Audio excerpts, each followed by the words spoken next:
అన్నమయ్య జిల్లాలో ఎర్రచందనం స్మగ్లర్లు అరాచకం సృష్టించారు.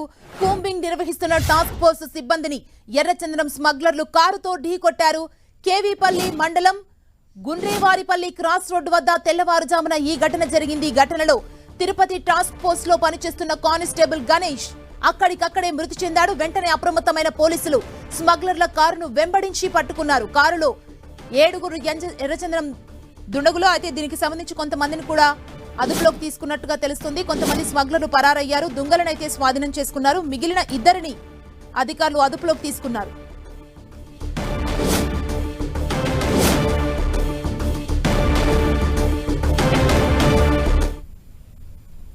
అన్నమయ్య జిల్లాలో ఎర్రచందనం స్మగ్లర్లు అరాచకం సృష్టించారు. కూంబింగ్ నిర్వహిస్తున్న టాస్క్ ఫోర్స్ సిబ్బందిని ఎర్రచందనం స్మగ్లర్లు కారుతో ఢీకొట్టారు. ఇదే అంశానికి సంబంధించి మరింత సమాచారాన్ని మా ప్రతినిధి మురళి మనకు అందిస్తారు. మురళి, సుమా, నిజానికి ఈ ఘటన ఈ తెల్లవారుజామున 3 గంటల ప్రాంతంలో చోటు చేసుకుంది. కేవీపల్లి వద్ద పెద్ద ఎత్తున ఎర్రచందనం స్మగ్లింగ్ జరుగుతుందన్న సమాచారం అందుకున్న తిరుపతి టాస్క్ ఫోర్స్ పోలీసులు నిన్న రాత్రే తిరుపతి నుంచి కేవీపల్లి గుండ్రేవారిపల్లి క్రాస్ వద్దకు చేరుకున్నారు. అక్కడ కాపు కాసి సరిగ్గా ఒక కారును పట్టుకునే ప్రయత్నం చేయబోయారు. అయితే ఈ విషయం తెలుసుకున్న స్మగ్లర్లు పోలీసులు తమను పట్టుకోబోతున్నారని తెలిసి రోడ్డు పక్కన కాపు కాసి ఉన్న పోలీసులపైకి ఒక్కసారిగా ఎర్రచందనం దొంగలు వారిపైకి కారు పోనిచ్చారు. వారిని ఢీకొట్టారు కూడా. ఢీకొట్టి మరికొంత దూరం వెళ్ళిపోయారు. ఈ నేపథ్యంలో కొంతమంది కానిస్టేబుల్ అక్కడే కుప్పకూలు పడిపోయారు. మిగిలిన వారు వెంబడించి మరీ సినీ ఫక్కీలో చేసి ఆ కారును పట్టుకున్నారు.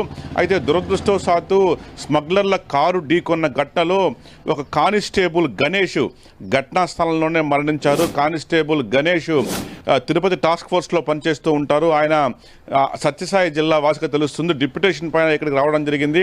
వారంతా కూడా తిరుపతి నుంచి నేను రాత్రి కేవలం ఒక పక్కా సమాచారంతో స్మగ్లర్లను పట్టుకు ఉద్దేశంతో అక్కడికి వెళ్లారు. అయితే స్మగ్లర్లు మరింతగా బరి తెగించి పోలీసులపైకే తమ వాహనాన్ని పంపించడంతో ఈ దారుణ ఘటన చోటు చేసుకుంది. చిత్తూరు జిల్లాలో చాలా కాలం తర్వాత ఈ తరహా ఘటన వెలుగు చూస్తోంది. మొత్తం ప్రస్తుతం గణేష్ మృతదేహం పీలేరు ప్రభుత్వ ఆసుపత్రిలో ఉంది.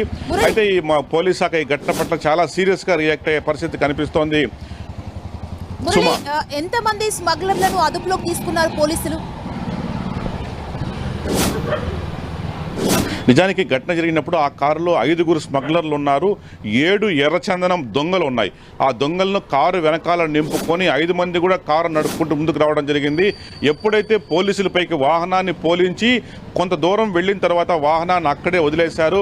ఈ నేపథ్యంలో 3 మాత్రం దట్టమైన చీకటి కావడంతో 3 అడవిలోకి పరారైపోయారు. మిగిలిన 2 మాత్రం అక్కడే ఉన్న విధుల్లో ఉన్న కానిస్టేబుల్ వెంబడించి మరీ 2 స్మగ్లర్లను అదుపులో తీసుకుని ప్రస్తుతం వారిని పీలేరు పోలీస్ స్టేషన్కు తరలించారు. ప్రస్తుతం 2 అదుపులో ఉన్నారు. మిగిలిన ఎవరైతే పారిపోయిన 3 కోసం కూడా గాలిస్తూ ఉన్నారు. అంటే మొత్తంగా ఒక్కసారిగా సాధారణంగా పోలీసులపైకి ఇట్లా వాహనాలని వారిపై ఢీకొట్టే ప్రయత్నం చేయడం అనేది చాలా దుర్మార్గం, అరాచకమైన చర్యగా తెలుస్తుంది. గతంలో చిత్తూరు జిల్లాలో ఈ తరహా ఘటనలు 1-2 చోటు చేసుకుని చాలా కాలం తర్వాత ఈవేళ స్మగ్లర్లు మరింతగా బరి తెగించారు. పట్టుబడిన వారంతా కూడా తమిళనాడు వాసులుగా అనుమానిస్తున్నారు. ప్రస్తుతం వారిని విచారించే ప్రయత్నం చేస్తున్నారు. మొత్తంగా గణేష్ ఈ ఘటనలో గణేష్ దారుణ హత్యకు గురయ్యారు. ఒక్కసారిగా కారు ఢీకొన్న ఘటనలో గణేష్ ఘటనా స్థలంలోనే మరణించారు. అతను మృతదేహం కూడా ప్రస్తుతం పీలేరు ప్రభుత్వ ఆసుపత్రిలో ఉంది. కాసేపట్లో పోస్ట్ మార్టం కూడా జరగబోతోంది. పోలీసుల అదుపులో ఉన్న 2 కూడా పూర్తి స్థాయిలో విచారించే ప్రయత్నం చేయబోతున్నారు.